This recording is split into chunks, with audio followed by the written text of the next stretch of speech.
humilité et orgueil. Proverbe 11, verset 2. Le mépris suit de près l'orgueil, mais la sagesse se tient auprès des humbles.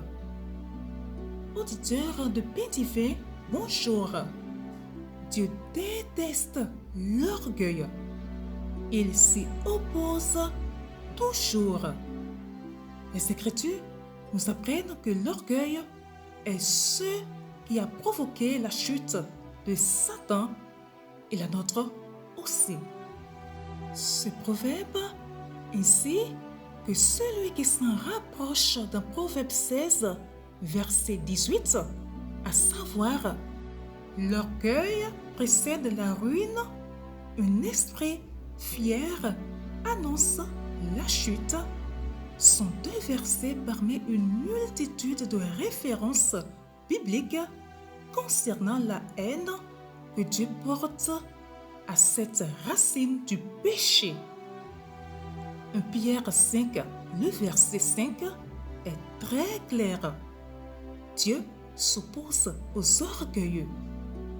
Pour les personnes désirant savoir comment bénéficier des faveurs de Dieu, voilà une clé. Dieu tend les bras aux humbles. Une humilité sincère et une compréhension du péché nous conduiront à Jésus. Et il est pour nous le seul chemin vers Dieu. Seuls les humbles peuvent parcourir ce chemin. L'orgueil humain est la plus grande des barrières. Celui qui se croit important ne peut entrer dans le royaume de Dieu. Quand nous sommes devenus chrétiens, nous nous sommes humiliés. Personne ne peut être au bénéfice du sacrifice de Jésus sans comprendre qu'elle en a besoin. Et cette acceptation nous atteint dans notre orgueil. Mais une fois sauvés, nous avons une tendance bien trop humaine à laisser insidieusement l'orgueil nous envahir de nouveau. Nous tentons par nos propres forces de faire le travail du Saint-Esprit. Nous commençons à penser que notre vertu vient de nous et non du Christ.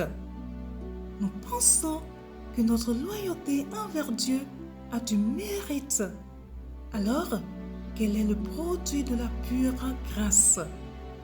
Autrement dit, notre vie centrée sur Dieu peut rapidement et subitement se retrouver centrée sur nous-mêmes.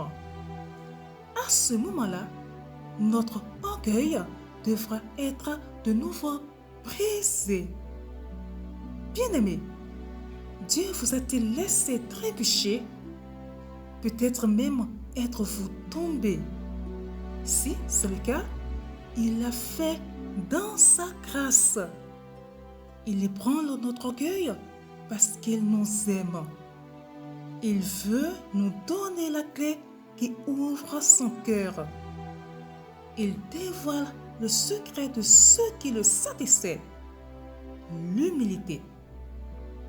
L'humilité permet la confession et la repentance.